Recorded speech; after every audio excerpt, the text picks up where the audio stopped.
Hello दोस्तों, मेरा नाम रोहित भगत है और आज हम शुरू करने जा रहे हैं क्लास 12th का अकाउंटेंसी का फर्स्ट चैप्टर। इसकी एक वीडियो हम पहले ही बना चुके हैं। उसमें हम नॉट फॉर प्रॉफिट ऑर्गेनाइजेशन यानी कि एनपीओ के बारे में इंट्रो दे चुके हैं, उसके इंट्रोडक्शन के बारे में बात कर चुके हैं। तो आज ये हमारी इस चैप्टर की सेकंड वीडियो है। इसमें हम एनपीओ मतलब कि नॉट फॉर प्रॉफिट ऑर्गेनाइजेशन, जिसके बारे में मैं पहले बता चुका हूं, उसके फाइनल अकाउंट्स कि ऐसी ऑर्गेनाइजेशन जो कि अकाउंटिंग तैयार करती है तो उसके फाइनल अकाउंट्स किस तरीके से बनाए जाते हैं, कौन कौन से उसके फाइनल अकाउंट्स होते हैं, इसके बारे में आज हम डिस्कस करने वाले हैं। तो नॉट फॉर प्रॉफिट ऑर्गेनाइजेशन के फाइनल अकाउंट्स में 3 तरीके के अकाउंट्स हम बनाते हैं। देखो, जैसा कि मैंने आपको पहले भी बताया था कि आपने क्लास 11th में एक चैप्टर पढ़ा था financial statement of sole proprietorship. वहाँ पे भी आपने 3 फाइनल अकाउंट्स बनाए थे, सोल प्रोप्राइटर के 3 फाइनल अकाउंट्स बनाए थे, जो कि पहला था आपका trading account, profit and loss account and balance sheet. तो ये तीनों अकाउंट आप पहले बना चुके हैं। ये भी कुछ इसी तरीके के अकाउंट है, ठीक है। सबसे पहले हमारे पास है रिसीट एंड पेमेंट्स अकाउंट। देखो, receipts and payments accounts. Receipts मतलब क्या होता है, ध्यान समझना। रिसीट्स मतलब होता है कि जो भी एनपीओ में पैसा आया या जो भी आपके पास पैसा आया उसको क्या बोल देते हैं, रिसीट्स। देखो, बहुत से बच्चे जो हैं इसको रिसिप्ट्स बोलते हैं, रिसिप्ट्स। ये रिसिप्ट्स नहीं होता, ये होता है रिसीट्स। पी इसमें जो है वो साइलेंट होता है, तो ध्यान रखना क्या बोलेंगे इसको, receipts. Receipts and payments account. तो मैंने रिसीट्स का मतलब आपको क्या बताया, रिसीट्स मतलब है पैसा आना, ठीक है। चाहे वो किसी भी तरीके से आए फर्म में, चाहे वो एसेट्स बेचकर आए, चाहे वो किसी इनकम के थ्रू आए, तो किसी भी तरीके से पैसा आया तो उसको हम क्या बोलेंगे, रिसीट्स। दूसरा क्या हमारा, पेमेंट्स। पेमेंट्स मतलब क्या होता है, पैसा जाना, फर्म से पैसा जा रहा है, ठीक है, तो उसको क्या बोलेंगे, पेमेंट्स। तो रिसीट्स एंड पेमेंट्स अकाउंट। तो आप समझ गए होंगे। तो इसमें हम क्या रिकॉर्ड करेंगे, किसी भी तरीके से पैसा आया, किसी भी तरीके से पैसा गया, तो वो चीजें हम इसमें रिकॉर्ड करेंगे। पहले आपने कैश बुक के बारे में 11th क्लास में पढ़ा था, या कैश अकाउंट के बारे में आपने पढ़ा था। कैश अकाउंट में आपने क्या किया, भाई पैसा आया तो डेबिट, पैसा गया तो क्रेडिट, ठीक है। यहाँ पे भी ऐसी है, ठीक है। पैसा आया तो रिसीट्स में लिखेंगे, पैसा गया तो कहाँ लिखेंगे, पेमेंट साइड लिखेंगे। भाई पैसा आया तो डेबिट में आ जाएगा, पैसा गया तो कहाँ आ जाएगा, क्रेडिट में आ जाएगा। तो मैं लिख देता हूं कि भाई ये कैसा अकाउंट है, it is like cash account, ठीक है। तो किसकी तरह है ये, कैश अकाउंट की तरह है। अब सेकंड हमारे पास है यहाँ पे इनकम एंड एक्सपेंडिचर अकाउंट, ठीक है। इनकम एंड एक्सपेंडिचर अकाउंट को अगर मैं रिलेट करूं तो ये हो गया मेरा P&L अकाउंट की तरह, मतलब कि प्रॉफिट एंड लॉस अकाउंट की तरह, ठीक है। प्रॉफिट एंड लॉस अकाउंट में क्या होता था, भाई डेबिट साइड हमारे जितने भी एक्सपेंसेस और लॉसेस होते थे वो हम रिकॉर्ड करते थे। क्रेडिट साइड हमारे जितने भी इनकम एंड गेन्स होते थे, प्रॉफिट्स होते थे, उनको रिकॉर्ड किया जाता था। यहाँ पे भी ऐसी है भाई, इनकम साइड जितने भी हमारे प्रॉफिट्स हैं, इनकम से गेन्स हैं, उनको रिकॉर्ड किया जाएगा। एक्सपेंडिचर साइड जितने भी लॉसेस हैं, एक्सपेंडिचर्स हैं, मतलब कि हमारे खर्चे हैं, उनको रिकॉर्ड किया जाएगा। तो बिल्कुल P&L अकाउंट की तरह ही है, ठीक है। P&L अकाउंट में हम क्या फाइंड आउट करते थे, उसका रिजल्ट क्या निकलता था, नेट प्रॉफिट या नेट लॉस, ठीक है। यहाँ पे भी इसी तरीके से नेट प्रॉफिट को हम यहाँ पे बोल देंगे सरप्लस, ठीक है। भाई यहाँ पे सरप्लस निकल जाएगा, नेट लॉस की जगह हम यहाँ बोल देते हैं डेफिसिट, ठीक है। क्या निकल जाएगा, डेफिसिट निकल जाएगा। तो लिख देता हूं मैं यहाँ पे कि it is like a P&L account, means profit and loss account. इसके बाद थर्ड हमारा क्या, बैलेंस शीट। बैलेंस शीट मैंने आपको बताया था, बैलेंस शीट क्या होता है, फाइनेंशियल पोजीशन को शो करती है बैलेंस शीट, ठीक है। एनपीओ की फाइनेंशियल पोजीशन को शो करेगी यहाँ पर बैलेंस शीट। फाइनेंशियल पोजीशन क्या होती है, भाई अगर कोई ऑर्गेनाइजेशन है, एनपीओ है, तो उसके पास कितनी ईयर के एंड में, अकाउंटिंग पीरियड के एंड में कितनी एसेट्स बची है, कितनी लायबिलिटी उनके पास बची है, ठीक है। मतलब कि कितनी लायबिलिटी उनको लोगों की पे करनी है, ठीक है, कितना पैसा उनको चुकाना है। तो एसेट्स और लायबिलिटी को शो करती है कौन? Balance sheet. मतलब कि इसको शो करती है, ये फाइनेंशियल पोजीशन को शो करती है। तो ऐसे ही यहाँ पे बैलेंस शीट एनपीओ की फाइनेंशियल पोजीशन को शो करेगी। जिस तरीके से हमने वहाँ पे बनाई थी, एक साइड होती थी हमारी एसेट्स की, एक साइड होती थी लायबिलिटी की, तो यहाँ पे भी ऐसे ही हम एसेट्स और लायबिलिटी की साइड बनाएंगे, उसमें एसेट्स और लायबिलिटी लिखेंगे। ठीक है, तो ये हमारे 3 अकाउंट हो गए। ठीक है, यही 3 अकाउंट हम यहाँ पे बनाएंगे एनपीओ में। अब सबसे पहला अकाउंट मैंने क्या बताया आपको? Receipts and payment account. तो सबसे पहले हम इस अकाउंट के बारे में ही चर्चा करेंगे, किस तरीके से बनाया जाता है। फर्स्ट ऑफ ऑल आप इसकी डेफिनेशन समझ लो। डेफिनेशन वैसे आप समझ ही गए होंगे। देखो मैंने क्या बताया, it is a summary of cash and bank. किसकी समरी है ये? कैश एंड बैंक की। मतलब कि चाहे पैसा कैश के रूप में आए या कैश के रूप में जाए, या पैसा भाई चेक के थ्रू आए, मतलब कि बैंक के थ्रू आए या बैंक के थ्रू जाए, तो उसको क्या बोलेंगे भाई? वो कौन सा अकाउंट हो गया? Receipt and payment account. ठीक है, it is a summary of cash and bank, receipts and payments. ठीक है, ये क्या है? एक समरी है। ठीक है, कैश और बैंक की। ठीक है, मतलब कि रिसीट्स, अब रिसीट्स मतलब मैंने बताया पैसा आया, और पेमेंट मतलब पैसा गया। ड्यूरिंग एन अकाउंटिंग पीरियड, तो पूरे पीरियड में जो भी पैसा आया है, जो भी पैसा गया है, चाहे वो कैश के थ्रू है, बैंक के थ्रू है, उसकी समरी को हम क्या बोलेंगे? Receipts and payment account. तो अब हम ये देख लेते हैं कि रिसीट्स एंड पेमेंट अकाउंट किस तरीके से बनाया जाता है, कौन कौन सी चीज़ें उसमें आती हैं, तो देख लेते हैं। तो ये है रिसीट एंड पेमेंट अकाउंट। तो देखना किस तरीके से आप रिसीट एंड पेमेंट अकाउंट बनाएंगे। रिसीट एंड पेमेंट अकाउंट ऊपर से लिखेंगे, फिर नीचे लिखेंगे फॉर द ईयर एंडेड। ठीक है, जिस भी ईयर में ये खत्म हो रहा है, जिस भी ईयर का आप बना रहे हैं, जैसे कि मान लो मैं ले लेता हूँ यहाँ पे 2020। ठीक है, 2020 के एंड में हम रिसीट एंड पेमेंट अकाउंट बना रहे हैं। एक होगी हमारी डेबिट साइड और दूसरी होगी क्रेडिट साइड। देखो यहाँ पे हम पहले अकाउंट से पर्टिकुलर्स लिखते थे, पर्टिकुलर, यहाँ पे रिसीट एंड पेमेंट अकाउंट में पर्टिकुलर नहीं लिखेंगे। यहाँ पे हम लिखेंगे रिसीट्स और क्रेडिट साइड लिखेंगे पेमेंट्स, और ये हो गए हमारे अमाउंट की कॉलम। तो फर्स्ट ऑफ ऑल, जैसे कि मैंने बताया कि ये जो है अकाउंट कैश अकाउंट या कैश बुक की तरह है। ठीक है, तो सबसे पहले डेबिट साइड क्या आता है? Balance BD. तो बैलेंस बीडी कैश का हो सकता है, बैंक का हो सकता है। मैंने बताया था इसमें कैश और बैंक दोनों तरीके से जो भी पैसा आया है, गया है, वो हम रिकॉर्ड करेंगे। तो बैलेंस बीडी भी कैश और बैंक दोनों का दिखाएंगे। तो कैश इन हैंड हो गया और कैश एट बैंक हो गया। ठीक है, इसके बाद हो गया हमारा 2 सब्सक्रिप्शंस। देखो सब्सक्रिप्शंस मैंने आपको बताया था, हिंदी में हम इसको बोल देते हैं चंदा। सब्सक्रिप्शन वो अमाउंट है जो कि एनपीओ अपने मेंबर से monthly, half yearly, quarterly, annually जो है अमाउंट चार्ज करता है। ठीक है, मेंबर्स को एनपीओ में बनाए रखने के लिए उनको क्या पे करना पड़ता है? सब्सक्रिप्शन। ठीक है, तो सब्सक्रिप्शन प्रीवियस ईयर का भी हो सकता है, करंट ईयर का भी हो सकता है, नेक्स्ट ईयर का भी हो सकता है। प्रीवियस ईयर का अगर है तो मान लो आउटस्टैंडिंग है भाई प्रीवियस ईयर, अगर प्रीवियस ईयर का सब्सक्रिप्शन इस साल मिला है तो वो क्या है? आउटस्टैंडिंग है। करंट ईयर का इस साल मिला है तो इसके बाद है नेक्स्ट ईयर। नेक्स्ट ईयर मतलब कि अगले साल का पहले ही मिल गया, तो अगले साल का पहले मिल गया, इसका मतलब ये क्या है? एडवांस। तो तीनों साल का हम यहाँ पे लिखेंगे। देखो रिसीट एंड पेमेंट अकाउंट में ये फर्क नहीं पड़ता कि भाई जो भी आपको पैसा मिला है या पैसा गया है, वो पैसा जो मिला है वो इस ईयर का है, पिछले साल का है, नेक्स्ट ईयर का है। बट इस ईयर आपके पास जो भी पैसा आया है तो सभी चीजें आपके पास डेबिट में यहाँ पे आ जाएंगी। इस ईयर जो भी पैसा आया वो डेबिट में आ जाएगी। इस ईयर चाहे वो किसी भी साल का है, पैसा गया है, इस ईयर जितना भी खर्चा हमने किया है वो कौन सी साइड आ जाएगी? क्रेडिट साइड आ जाएगी। कहने का मतलब क्या है, इसमें जो रिसीट्स और पेमेंट्स हैं वो रेवेन्यू नेचर और कैपिटल नेचर दोनों की ही रिकॉर्ड की जाएंगी। ठीक है, रेवेन्यू नेचर वो हो गया जो कि एक साल के अंदर अंदर हमारे रिसीट्स और पेमेंट्स हो गई, जिनका बेनिफिट्स हमको एक साल के अंदर अंदर मिलता है। ठीक है, और कैपिटल नेचर के कौन सी हो गई? कैपिटल एक्सपेंडिचर, कैपिटल रिसीट्स क्या हो गई? जो मोर देन 1 ईयर जिसका बेनिफिट्स हमको मिलता है, एनपीओ को मिलता है। तो रिसीट्स और कैपिटल नेचर दोनों के यहाँ पे इनकम, चाहे वो एक्सपेंस हो, चाहे किसी भी तरीके से पैसा आया हो गया हो, तो वो सभी चीज़ें हम यहाँ पे रिकॉर्ड करेंगे। इसके बाद जनरल डोनेशन। देखो डोनेशन मतलब क्या होता है, दान, ठीक है। एनपीओ को डोनेशन मिला है तो डेबिट साइड आएगा।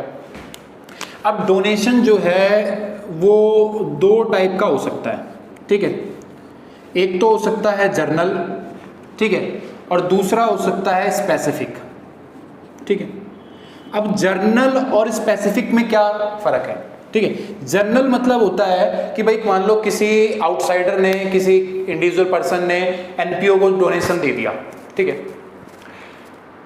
अब वो डोनेशन बताया नहीं भाई किस चीज़ के लिए खर्च करना है, ठीक है, तो वो क्या हो गया, जनरल डोनेशन। कहने का मतलब है भाई पैसा दे दिया, किसी भी चीज़ में खर्च करो, ठीक है।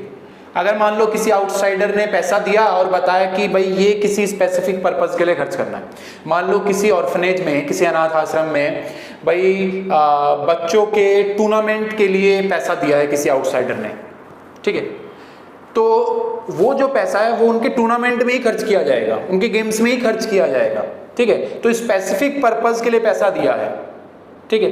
तो ऐसे डोनेशन को हम क्या बोलते हैं, स्पेसिफिक डोनेशन, ठीक है। जनरल डोनेशन जो है वो हमारे रेवेन्यू नेचर के होते हैं, ठीक है, और स्पेसिफिक डोनेशन जो है वो कैपिटल नेचर के होते हैं। तो स्पेसिफिक डोनेशन को हम बैलेंस शीट में लिखते हैं और जनरल डोनेशन हमारा क्या हो गया, इसको हम लिखेंगे रिसीट साइड लिखेंगे, और स्पेसिफिक डोनेशन को कहाँ लिखेंगे, बैलेंस शीट में लिखेंगे, लायबिलिटी साइड। क्यों, क्योंकि ये किसी स्पेसिफिक पर्पस के लिए एनपीओ को खर्च करना है। आगे बात समझ में।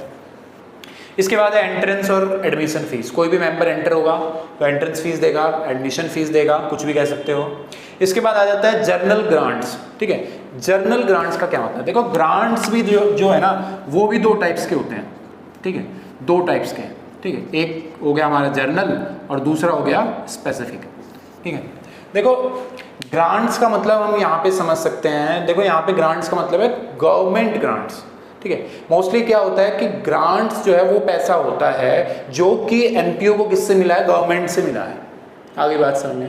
देखो ग्रांट्स जो है वो कोई प्राइवेट एंटरप्राइज भी दे सकती है, बट यहाँ पे हम ये समझेंगे कि ये जो ग्रांट्स हैं ये क्या है, गवर्नमेंट ग्रांट्स हैं। एनपीओ के अंदर हम ये क्या समझेंगे कि ये क्या है, गवर्नमेंट ग्रांट्स हैं, ठीक है। तो गवर्नमेंट ग्रांट्स क्या हो सकते हैं, जनरल हो सकते हैं, स्पेसिफिक हो सकते हैं। जनरल किसी भी चीज़ में खर्च करो, स्पेसिफिक जिस चीज़ के लिए बताया गया है उसी चीज़ में खर्च किया जाएगा। आगे बात समझ में, ठीक है। बाकी ग्रांट्स के काफ़ी सारे मीनिंग होते हैं, ठीक है, अलग अलग जगह अलग अलग मीनिंग इसका हो सकता है, ठीक है। इसके बाद sale of newspaper, grass etcetera, ठीक है। मैं न्यूज़पेपर सेल कर दिया, पैसा आ गया, ठीक है। ग्रास वगैरह, ग्रास का मतलब यहाँ पे किससे है, देखो क्या होता है कि एनपीओ जो होती है, ऑर्गेनाइजेशन जो होती है, वो कई बार कोई लोन वगैरह ले लेती है, ठीक है। लोन समझते हैं, लोन्स कह सकते हैं आप। मान लो कोई जगह ले ली, ठीक है, और उस जगह पे वो फ्लोर पे घास वगैरह बिछाना चाहते हैं, ठीक है। तो वो जो है ग्रास सीड्स परचेज करते हैं, ठीक है, घास के जो बीज हो गए वो परचेज करते हैं, ठीक है, और वहाँ पे घास उगाते हैं, ठीक है। फिर क्या करते हैं, वो उस जगह को उनको वापस दे देते हैं। तो उस टाइम जो है वो ग्रास का क्या किया जाता है, सेल किया जाता है। तो इसलिए यहाँ पे लिखा है सेल ऑफ ग्रास, ठीक है। तो उस टाइम क्या कर दिया जाता है, ग्रास का सेल कर दिया जाता है। तो उससे जो भी पैसा आया वो हम यहाँ पे लिख देंगे, ठीक है। और भी कई सारी चीज़ें अगर हमने सेल किया है तो उससे जो भी पैसा आएगा वो हमारा रेवेन्यू नेचर का होगा और हम उसको रिसीट साइड लिख देंगे। इसके बाद हो गया sale of old used sports material. Sports material पड़ा हुआ है एनपीओ में, यूज़ किया हुआ, उसको सेल कर दिया, पैसा आया, ठीक है। इंटरेस्ट और इन्वेस्टमेंट हो गई, भाई इन्वेस्टमेंट पे जो है वो इंटरेस्ट मिला है, ठीक है, तो ये भी पैसा आया, डेबिट साइड आ जाएगा। Income from concerts and lectures, NPO ने जो है वो कॉन्सर्ट्स करवाए हैं या लेक्चर्स जो हैं वो रखवाए हैं, उनसे इनकम हो गई है। होता है ना कई बार कॉन्सर्ट वगैरह कराए तो भाई उसकी टिकट वगैरह वो जो है लोगों को देते हैं तो उससे पैसा आता है, तो वो उससे जो इनकम हुई वो यहाँ पे लिख दिया। डिविडेंड्स हो गए।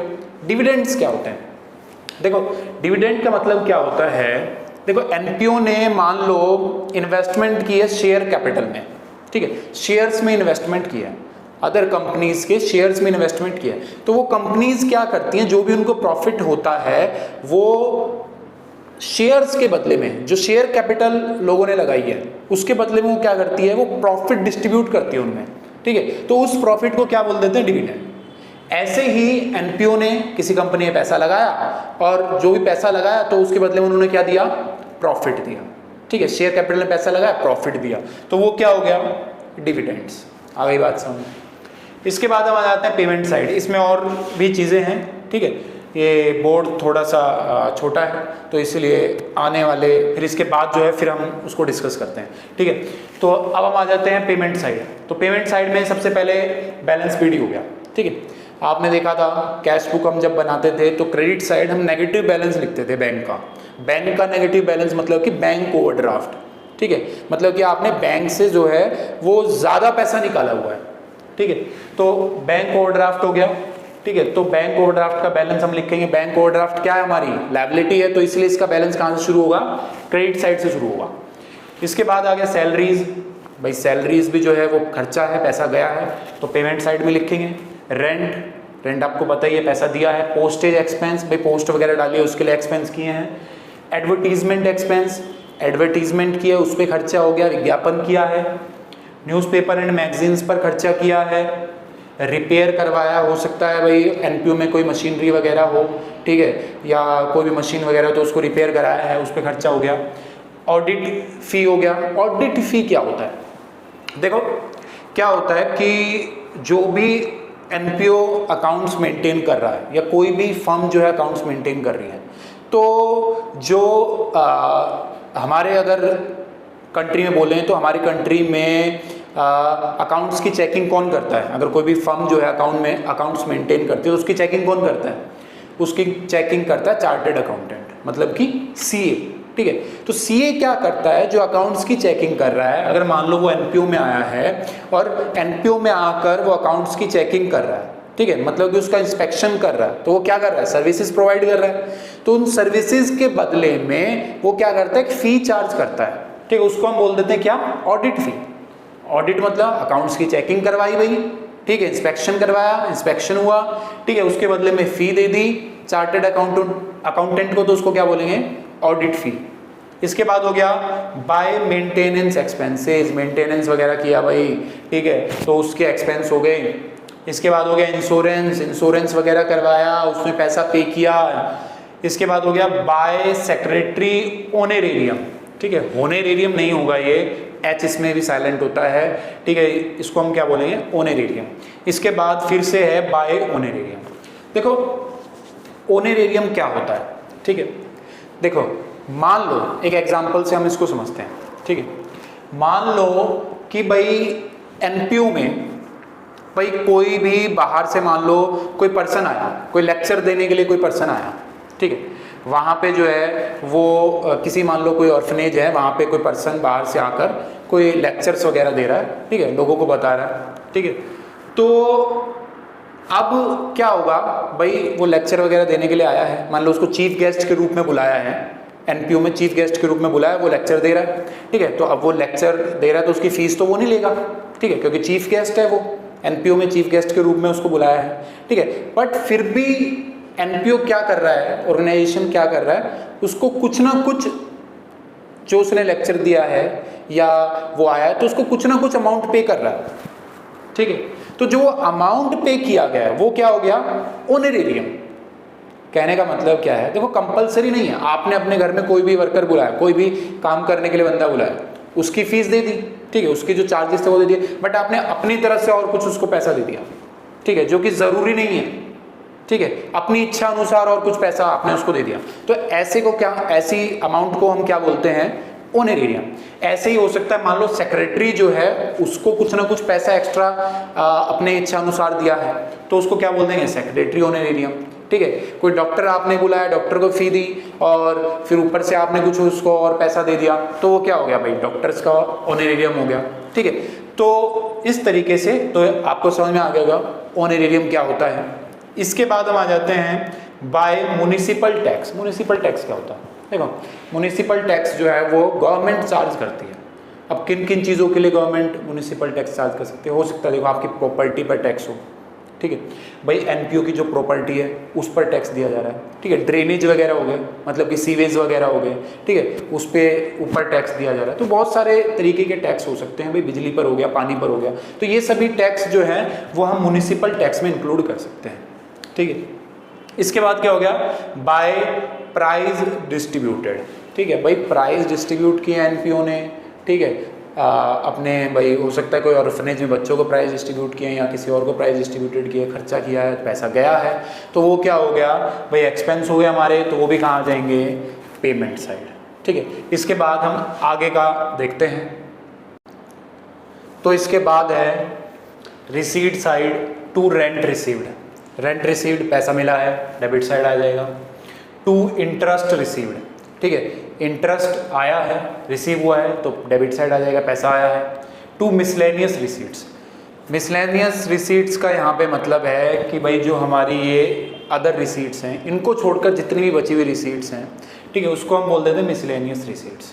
देखो मिसलेनियस रिसीट्स में ज़्यादातर वो रिसीट्स आती हैं जो कि बार बार नहीं मिलती हैं, कभी कभार मिलती हैं, तो उसको हम क्या बोल देते हैं, मिसलेनियस रिसीट्स, ठीक है। इसके बाद क्या है, to life membership fees.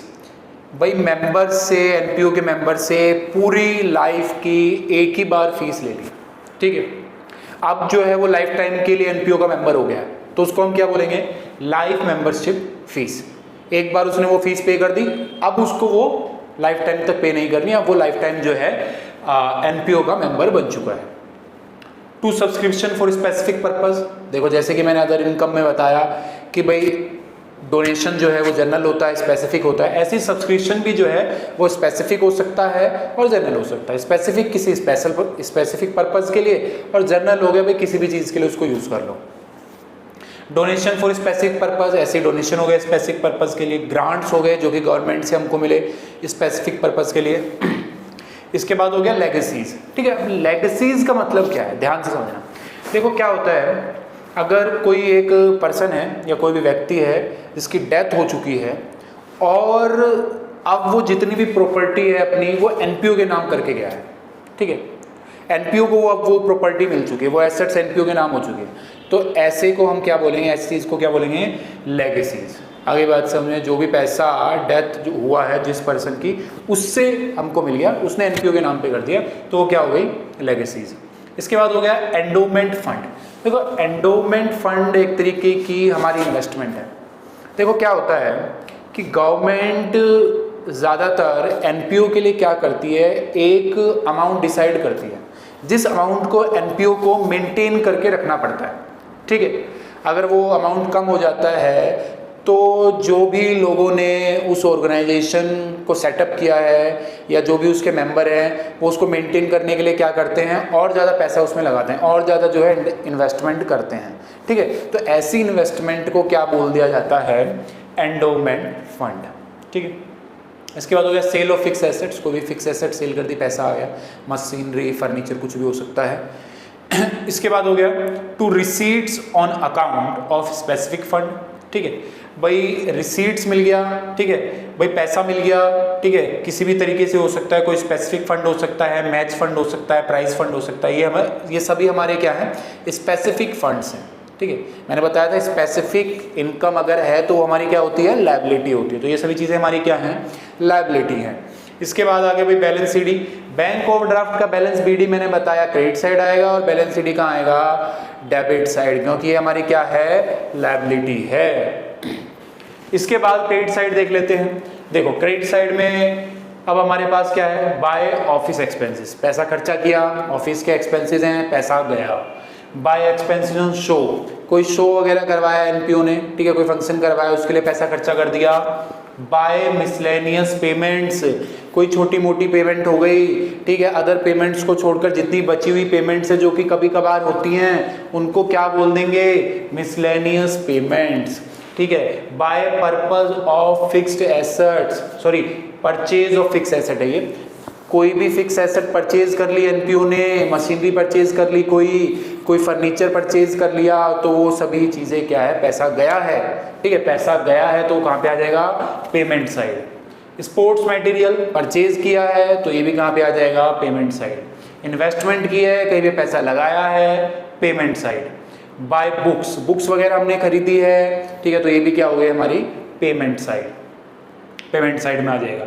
Bye loan, ठीक है, अब ये लोन क्या है ध्यान से देखना है, यहाँ पे लोन क्या है, रीपेमेंट है, लिया नहीं है लोन, लोन की रीपेमेंट की है, मतलब कि पहले लोन लिया था अब उसको चुकाया जा रहा है, ठीक है, तो पैसा जाएगा, चुकाएंगे तो पैसा जाएगा, तो उसको क्या बोलेंगे, रीपेमेंट ऑफ लोन, ठीक है, तो ये भी कहाँ पे आएगा, पेमेंट साइड। बिल्डिंग खरीदी है, फिक्स एसेट है, खरीदी है, तो वो भी क्या है, पैसा जाएगा, पेमेंट साइड। इसके बाद एंड में हमारे पास आ जाएगा बैलेंस शीटिंग, ठीक है, ये कैश इन हैंड और कैश एट बैंक का पॉजिटिव बैलेंस हो गया, तो ये हमारी एसेट्स है, तो इसलिए इसका बैलेंस शीट कहाँ आएगा, क्रेडिट साइड। ये क्या है, क्लोजिंग बैलेंस है कैश इन हैंड का और कैश एट बैंक का। आगे बात समझ में, ठीक है, तो इस तरीके से हम जो है रिसीट एंड पेमेंट्स अकाउंट बनाते हैं। इसमें जितनी भी चीज़ें हैं, ठीक है, जितने भी सभी पॉइंट्स को मैंने डिफाइन किया है, ठीक है, इसको आपने अच्छे से पढ़ना है, हालांकि आपको अच्छे से समझ में आ गया होगा। फिर भी अगर कोई पॉइंट आपको नहीं समझ में आया तो आप कमेंट बॉक्स में लिख सकते हैं, मैं तुरंत आपको उसका आंसर, उससे रिलेटेड चीज़ें आपको बता दूंगा, ठीक है।